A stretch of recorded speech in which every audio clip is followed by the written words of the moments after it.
winners. Kendrick Lamar won, but at what cost? Shout out Hip Hop Madness. Make sure you like, share, subscribe if you're new. We jumping right into it. No intro needed, man. Happy Monday. Oh my God. The real damage is coming into focus. While no blood was spilled, it's safe to say that things Y'all, haven't been this ugly. I gotta say, not only am I tired, but I just fucked up, man. I just filmed like a 35-minute video breaking down Kendrick Lamar and why he's like scared and not revered, and the damn video is just all fucked up. So I'm about to be trying to work on that now, but I'm still working. We still going. Basically dissecting every aspect of Drake's identity and not only holding up a mirror to Drake to look at himself, but show the world what he believes to be the real man behind all the fame and fortune. In Euphoria, Meet the Grams, and Not Like Us, hip hop was given 3 of the most. And I ain't gonna lie, I got a hot take, man. Y'all sleep on Euphoria. Euphoria is a fucking bang. I think Euphoria is the second best song that came out of this, but I think it's the best Kendrick song. Family Matters, to me, is the best song that came out of all of these records from the battle. But, of course, Not Like Us is the banger, it's the smash. But that Family Matters is crazy. That Euphoria code, too, though. And while Drake did put up an admirable fight, he just didn't have the ammo to counteract what Kendrick was putting out there. As a result, only diehard stans of Drake would realistically argue that he'd escaped unscathed from this, or that he even competed on the same level. Who is rapping better? I think that Kendrick is rapping better. I think Kendrick is rapping better? You think he's putting out better songs? That record is not that good. I don't know what the... And notice, hold on, wait. Notice the key word that Ma said, better songs. My nigga, we don't give a fuck about better songs. It's not about better songs. It's not about who sounds the best, who sounds cooler. It ain't about that. It's not about that. It's about skill. It's about execution. It's about, you know what I'm saying? Like, you know, like, it ain't about better songs. Drake can't make a bad song, sonically. Hit with over 1 million dislikes on his diss track / concession speech on The Hard Part 6, the aftermath of Kendrick's assault on his image has basically left Drake stranded on an island where he faces a shift in public opinion on one side and the wrath of his peers on the other. 100%. And while this potentially has major ramifications for Drake going forward, it also might be the beginning of a major cultural shift. Let's break it down. For starters, Kendrick's dismantling of Drake's public image has people assessing whether or not he was really ever truly a part of the culture. And it showed me that Drake ain't like us. He ain't like us. And that's all pun intended, but he ain't like us, bro. He's not like us. Or simply someone in no way. Exploited it for financial gain.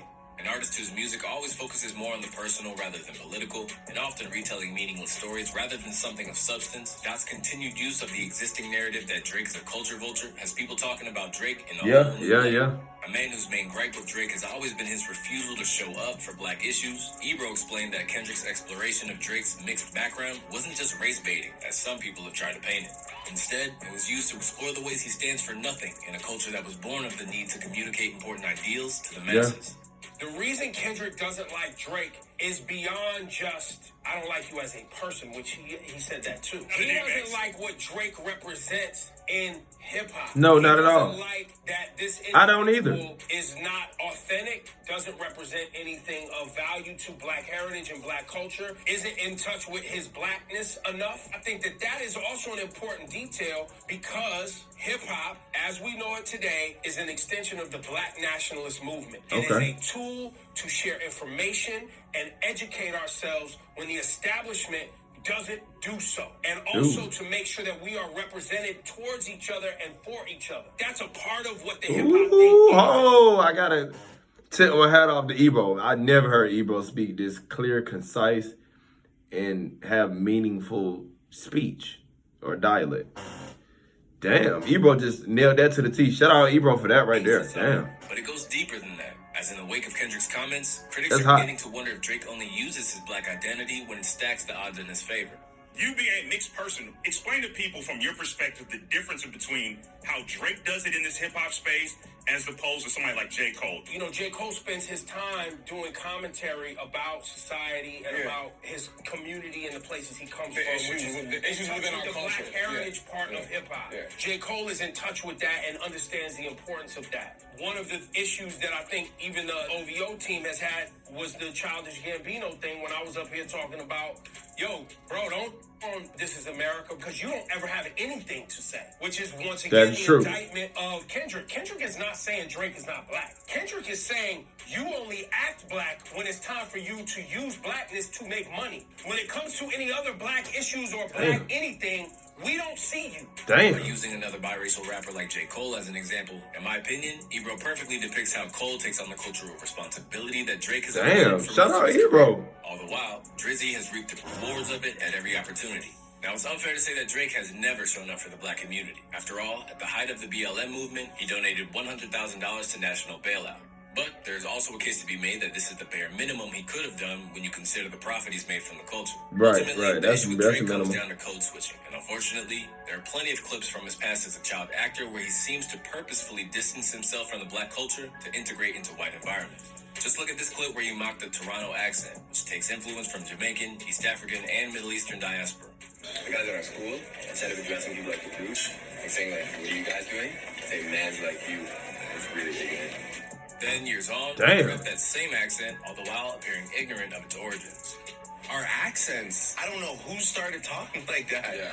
I'd love to meet that guy. I literally want to meet the first Toronto man of all time. I don't know who he is. Fast forward to when Drake decided he wanted to be a rapper, and suddenly his disdain for the Toronto accent was gone. Instead, he was claiming it as a part of his culture. But to make matters worse, Drake is simultaneously facing darker accusations. Years before Kendrick started throwing out allegations about Drake and the OVO camp, certain figures had always side-eyed Drake's alleged admiration for young Especially women. Joe In Budden. fact, famous comedian Shane Gillis even predicted his downfall. On an episode of Matt and Shane's Secret Podcast in the summer of 2019, he basically foretold what's now happening to Drake, right down to the timeline.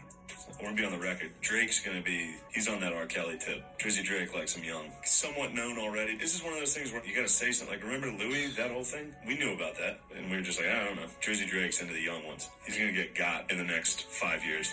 Notice he mentions Louis C.K. here. If you're not up on that story, the famous stand-up was in front of women in the comedy scene, Yeah. and everybody knew. Known to affiliate with the younger generation, Drake has some strange ties to teenagers in the past. So we just texted each other the other day, and he was like, I miss you so much. I was like, I miss you more. I mean, I've only, texted him, but he's so nice. Then you have the whole scenario with Bella Harris. Ouch. She was born in 2000. Why the is this flicked up with her in 2016, laying up on her, bro? Then as soon as she turned 18, they took her out on a date, bro.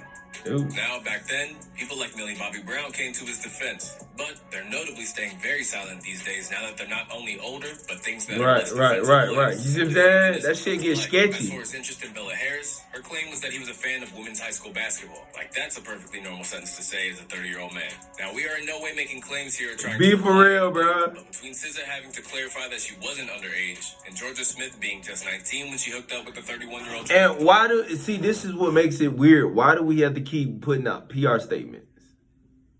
Every time somebody has to publicly say something, so we won't look at it or side-eye it. That's how we know it's a fucking The issue. thing wasn't a great look to begin with. That's how we know. Post Kendrick's exposed attempts, Drake's Teenage Fever comment section on YouTube is now flooded with the worst claims a musician could imagine. You say the word, why second guess? I should have stayed. Why did he second guess on Teenage Fever? Answer me. You say the word, I'm on the way. What word? It's a go? Y'all gonna look back one day and say, No, for real. Shout out Joe. It was right there. That's on More Always Life. focused on the pop charts and therefore the youth. Drake has always That had shit to retain crazy. a fan base in his career by moving with that sound. Now, if you want to be a commercial superstar, that's just good business sense. But from a darker perspective, now revealed by Kendrick's diss tracks, it implies that Drake isn't just cornering that market to stay hot, but to retain access to the younger audience. For one thing, it explained why he now has a 26-year-old in Lil Yachty writing the bulk of her loss, why he flew out a fresh-faced Ice Spice when Munch popped off, or why it was rumored that he just recently signed 4 Bats to a one-album deal. For a clearer example, before the days of Not Like Us, it was easy for academics to throw Drake some bail for focusing on a younger demographic. I never even thought about Drake is singing about a 20-some-year-old. I was just like, that's what music is. If anybody's talking about a 40-year-old, with all due respect, I'll be like, what the? I think hip-hop is always kind of meant to kind of appeal to that age range. Unless you're going to be like some Jay-Z, you're married and you're doing 444. If you're going to be rapping about partying, going out, casually dating, you're going to be rapping about that age range, whether you name drop it or not. But what's telling I guess, even with Dak being such a verifiable Drake stan, he has since acknowledged that Drake now has to move completely different. He's probably gonna have to keep his affairs with women either much more secretive or not be pictured with the chick who just graduated college anymore. because they're now planting and putting this jacket on him. They usually do. This is disgusting. You're a groomer. In his opinion, songs like Teenage Fever will have to be a thing of the past, as too many people could interpret certain bars as lusting after young ladies. In fact, there's every chance that it might change his whole writing process. So now with Drake, when he was writing a rhyme and he's not thinking, yo, nobody's gonna think I'm writing about kids because this line is meant to be something else. He's talking about it like it was a dream of his since he was a kid. Now got people looking at lyrics. Hey, bro, this shit get bad. On God, this shit get He bad. probably got a line that's fire on paper, but it's like, yo, these motherfuckers gonna take it this way now. Offering no defense rather than I'm too famous to be an abuser, this presents a dangerous crossroads for Drake's career. Yeah, really Drake fans have terrible endured a response. lot over the years, but for some, these allegations are just a step too far. You know what you need to be focusing on? Or denouncing all these allegations. Prove that you didn't do it. If you can't, pack it up. I'll be deleting everything from OVO. I'm done. You engage in that kind of... Bro, I cannot support you in any type of way, shape, or form. Now relieved Yeah, I mean, of that's his the ability truth to of the make matter. club smashes about casual sex without a few jokes being made at his expense, Kendrick's verbal demolition of Drake means that this isn't the only part of his creative process that'll have to change. As now, he's basically incapable of heading to Atlanta without the colonizer narrative. Can Drake put out a record with an artist from Atlanta and people ain't gonna look at it funny? I think whatever move he makes, people will look at it funny. Definitely. Or wouldn't as often make street records just for the streets. He does that because the streets in this hip-hop means something. They mean something to your credibility. I believe that Drake has to think more carefully about making those moves now because it's been exposed. When talking about I agree. Again, shout out to you, bro. violence and hip-hop represents, this banishment Been from exposed, Atlanta is one dog. that will definitely hurt Drake. But the idea that anyone would want to get on a track with him at the minute is hypothetical. Because for now, it feels like a lot of people are distancing themselves from Drake. When Drake dropped Family Matters, the comments were flooded with streamers standing shoulder to shoulder with him as opposed to rappers. Meanwhile, someone like Lil Yachty, who was mentioned directly on Euphoria, stayed out of it. Even when he liked a tweet which brought up K-Dot's apparent shady history, he cowardly said it was an accident when news outlets picked it up. Be for real. 21 Savage only gave his views on the Metro and Drake aspect of the beef, instead of showing support for him with anything going on with K-Dot. Going back to his crew of yesteryear, Weezy and Nicki Minaj have strangely also remained silent. In Nicki's case, this is a stark Come on, difference bruh. from how she responded to the story of Adidon, where she actively supported him on Twitter. So why are they bailing on him? Well, the answer is that while there's many things rappers will defend you for, what he's being accused of now isn't one of them. Nothing. As a Yeah, result, we they not don't wrong want with their that. image tarnished by associating with him right now. Because from hip-hop heads to high schools, the perception of Drake has shifted. I, up until today, taught at a very Drake-centric high school. Rich Baby Daddy is the Yeah, most frequently yeah, requested and song I to put on my can't class stand playlist. that song. Today, I walk in and I can feel that there has been a I hate that song. tectonic shift. I had like one Drake defender in each class, if that. And honestly, Dude. I feel bad for those kids because they were getting screamed at. Although only time will Definitely. tell if these effects upon Drake's image are long-lasting or temporary, one thing that seems evident is that he is likely done with beefing when it's always left him battle-scarred and with a hole in his public image. I think this proved to me that Drake is completely done with he's completely done with rap battles. He can't do that anymore. It's not because of ability, but because of where he is. Kendrick Lamar's numbers, like, he's about to go #1 next week with the new song he just dropped to Drake. You're going to give this guy his #1 solo record of his whole career because you would engage with him. For one thing, we need to fact-check Ack here, because Humble is actually Kendrick's first solo #1. It just didn't debut there. But that doesn't change the fact that Not Like Us has now broken Drake's That's true, own that's record true, for that's biggest debut with God's Plan. Now, that's got a sting for Drake, who has always been about the numbers. But so too will the fact that K-Dot is now in a more fortuitous position. On Yeah, the other end, and he's because doing the while numbers. Kendrick's numbers are up with his catalog soaring over 49%, Drake is actually down 3%. For all that, Drake undeniably took the Sad out here, It dog. doesn't mean that Kendrick escaped scot-free either. No, he For did one not. thing, his fan base are now aware that he has the ability to drop more frequently and just chooses not to. Yeah, This is likely yeah, a Pandora's boy. box he didn't want to open. You Got also have this exposed. whole matter of the power vacuum that's in place if Drizzy is really forced to bow out after all this. Naturally, people like Ack believe that he'll have to move more like Drake in order to take the top spot, which requires a level of being present in the culture. But when you really think about it, that wasn't the point of the whole beef. Despite claiming the top spot on Like That, which started this all off, Kendrick doesn't want to inhabit the same space as Drizzy. He just wanted to create a void where that can be filled by anyone else. When Yeah, he said it right. was just Big Me, he wasn't talking about dominating the charts. He was talking about sheer lyrical ability and creating the best music. Yeah. A man who claims to live a boring life because he loves peace. Kendrick isn't interested in extracting anything else that Drake had. A apart from his credibility.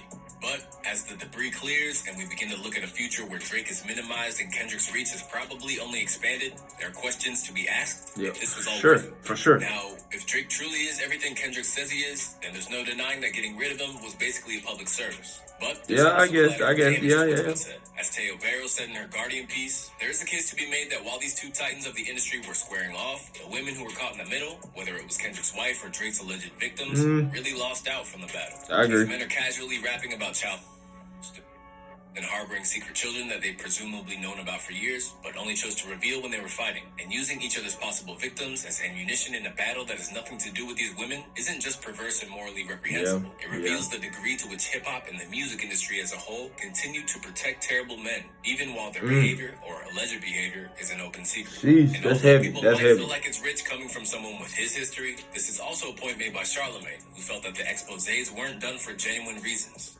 I don't like seeing these brothers me tooing each other over a rap feud. To me, that's corny. Like, if you're gonna call somebody someone a woman, you gotta have some real proof. It's for this reason I that agree with the that. Questlove actually thinks that there were no real victors here. When asked his views, Ben Staples believed it detracted from the real issues facing hip-hop and black creatives. In fact, he went as far to suggest that it basically set the culture back years. That record label just folded all of its independent labels and subsidiaries into each other. None of them exist no more. They fired all the heads of the labels, and if they didn't, they turned them to glorified A&Rs. They cut off 50% of the people who work in all these departments.